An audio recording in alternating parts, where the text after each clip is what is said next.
पुर एक ऐसा गांव जहां की मिट्टी कभी सोना उगलती थी, लेकिन आज आज यहीं की जमीन प्यासी है और लोगों की आंखें भी। गरीबी की काली छाया ने पूरे गांव को अपनी गिरफ्त में ले लिया है। पर क्या ये सिर्फ कुदरत का कहर है या इसके पीछे कोई गहरा राज छुपा है?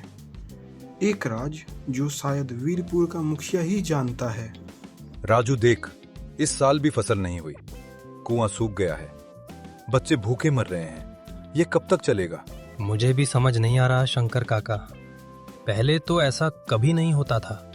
पानी की इतनी किल्लत, गांव की अर्थव्यवस्था पूरी तरह से टूट चुकी है।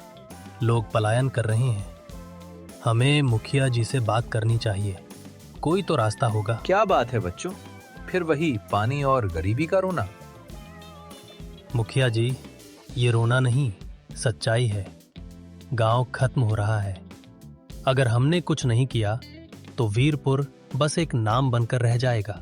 सरकार वो तो कागजों पर ही मदद करती है राजू, और बांध, उसमें बहुत समय लगेगा। हमारे पास इतना समय नहीं है। तो क्या करे मुखिया जी, हाथ पर हाथ धरे बैठे रहें? नहीं, हाथ पर हाथ धरे क्यों बैठना, बस इंतजार करो। किसका इंतजार मुखिया जी? सही समय का। हर चीज का एक सही समय होता है, और कभी कभी समाधान जमीन के नीचे दबा होता है। उसी रात राजू अपने घर में बैठा कुछ किताबें पलट रहा था। वह मुखिया की बातों पर सोच रहा है। अचानक उसे बाहर एक धीमी सी आवाज सुनाई देती है, जैसे कोई जमीन खोद रहा हो। ये कैसी आवाज है आधी रात में? वह खिड़की से झांकता है। दूर मुखिया के घर के पीछे वाले सूखे तालाब की दिशा में एक कुछ धुंधली परछाई दिखती है। राजू हैरान हो जाता है। वह चुपचाप घर से निकलता है और तालाब की ओर दबे पांव जाता है। वह झाड़ियों के पीछे छिप जाता है। मुखिया रामनाथ 2-3 और आदमियों के साथ फावड़े से जमीन खोद रहे हैं। वे कुछ निकालने की कोशिश कर रहे हैं। राजू अपनी आंखों पर विश्वास नहीं कर पाता है। मुखिया जी, ये क्या कर रही हैं? और ये तालाब तो बरसों से सूखा पड़ा है। राजू कुछ देर तक उन्हें देखता है। अचानक मुखिया रुकते हैं और आसपास देखने लगते हैं, जैसे उन्हें किसी के होने का आभास हो रहा हो। राजू जल्दी छिप जाता है और मुखिया और उसके आदमी एक बड़े पुराने लकड़ी के बस्के को बाहर निकालते हैं। बस्के पर जंग लगा है और काफी पुराना लगता है। मुखिया उसे खोलते हैं। अंदर कुछ चमक रहा था। क्या है ये? खजाना? मुखिया जी। मुखिया जल्दी से बस्का बंद कर देते हैं और वहीं एक गहरे गड्ढे में छिप जाते हैं। फिर जमीन बराबर कर देते हैं। वे जाते हुए कुछ बातें करते हैं, लेकिन राजू सुन नहीं पाता है। मुखिया के चेहरे पे अजीब सी संतुष्टि थी। मुखिया जी, कल रात आप कहाँ थे? मैं तो अपने घर पर था राजू। क्यों? मुझे लगा कि मैंने आपको कहीं देखा था, आपके घर के पीछे, तालाब के पास। अरे नहीं राजू, तुम्हें भ्रम हुआ होगा। मैं तो गहरी नींद में था। मुखिया की आंखों में देखते हुए राजू को यकीन हो जाता है कि वह झूठ बोल रहे हैं। राजू काकी की ओर देखता है और काकी अपनी उंगली से जमीन पर एक सांप का निशान बनाती है।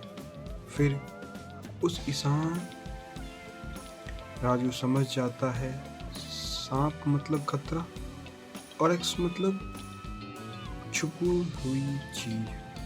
हुई चीज। काकी कुछ जानती हैं और ये खतरा मुखिया जी से जुड़ा है। उस रात जब पूरा गांव सो रहा था, राजू फावड़ा लेकर चुपचाप मुखिया के घर के पीछे वाले तालाब पर जाता है। वह उसी जगह को ढूंढता है जहां मुखिया ने बसका छिपाया था। चांदनी रात में वह खोदना शुरू करता है। थोड़ी देर मेहनत के बाद उसे फावड़े से कुछ टकराता है। वह वही पुरानी लकड़ी का बसका है। राजू उसे बाहर निकालता है और उसके हाथ कांप रहे हैं। वह उसे खोलता है।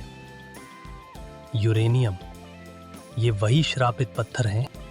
अंदर से सोने के सिक्के या हीरे जवाहरात नहीं थे। बसके में मिट्टी से सने हुए कुछ अजीब पत्थर होते हैं जिनके ऊपर कुछ प्राचीन चित्र बने हुए हैं और उन पत्थरों के नीचे कुछ पुराने जंग लगे लोहे के औजार रखे हैं। राजू उन पत्थरों को ध्यान से देखता है। वह कुछ समझने की कोशिश करता है। अचानक उसे याद आता है उसके दादाजी ने एक बार गांव की एक प्राचीन कहानी सुनाई थी कि वीरपुर के जमीन के नीचे एक बहुत पुराना और शुद्ध यूरेनियम है जिसे कुछ लोग शापित पत्थर कहते हैं क्योंकि उसके पास रहने वाले लोगों की बीमारियां बढ़ने लगती थी। उसे यह भी याद आता है कि यूरेनियम निकालने के लिए बहुत पुरानी उसे यह भी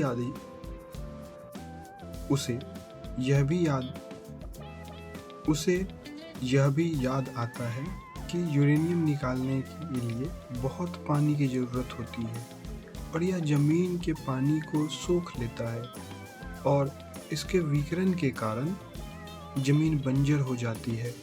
मुखिया पिछले कई सालों से इस सूखे तालाब में रात के अंधेरे में यूरेनियम की अवैध खुदाई कर रहा था और इसी वजह से गांव का पानी सूख रहा था और जमीन बंजर हो रही थी। मुखिया रामनाथ गांव की गरीबी का फायदा उठाकर रातों रात अमीर बन रहा था और गांव में धीरे धीरे मौत के मुंह में खेल रहा था। जैसे ही यह सब राजू समझता है उसे अपने पीछे किसी की आहट सुनाई देती है। वह तेजी से पीछे मुड़ता है। मुखिया रामनाथ एक फावड़े के लिए उससे ठीक पीछे खड़ा है। उसकी आंखों में कोई दया नहीं थी। उसके चेहरे पर अब एक शांत भाव नहीं बल्कि एक क्रूर और निठुर मुस्कान है। मुखिया फावड़ा उठाता है और राजू की आंख फटी की फटी रह जाती है। लगता है तुम्हें खजाना मिल गया राजू, लेकिन कुछ राज जमीन में ही दबे अच्छे लगते हैं हमेशा के लिए। राजू वो शायद कहीं बाहर काम की तलाश में चला गया होगा। अगली सुबह गांव के लोग फिर चौपाल पर इकट्ठा होते हैं। राजू कहाँ है? कल रात से कहीं दिखाई नहीं दिया। राजू वो शायद कहीं बाहर काम की तलाश में चला गया होगा। गांव वाले विश्वास कर लेते हैं, लेकिन काकी धीरे से अपनी हथेली में जमीन से उठाई हुई एक छोटी सी चमकदार काली पत्थर की कंकड़ को देती है। वही शापित पत्थर का छोटा सा टुकड़ा जो राजू के हाथ से गिर गया होगा। वह चुपचाप उसे अपनी मुट्ठी में बंद कर लेती है। उसकी आंखों में एक अजीब सी चमक है, बदला लेने की या सच्चाई को सामना करने की। मुखिया के चेहरे पे एक झूम करता है। वीरपुर आज भी प्यासा है और कुछ राज मिट्टी में नहीं बल्कि खामोशी में दफन है। पर क्या यह राज हमेशा दफन रहेगा या एक दिन ये शापित पत्थर की अपनी कहानी सुनाएगा? फिर मिलेंगे अगली वीडियो में अगली कहानी के साथ। तो सब्सक्राइब करें और लाइक करें वीडियो को। धन्यवाद।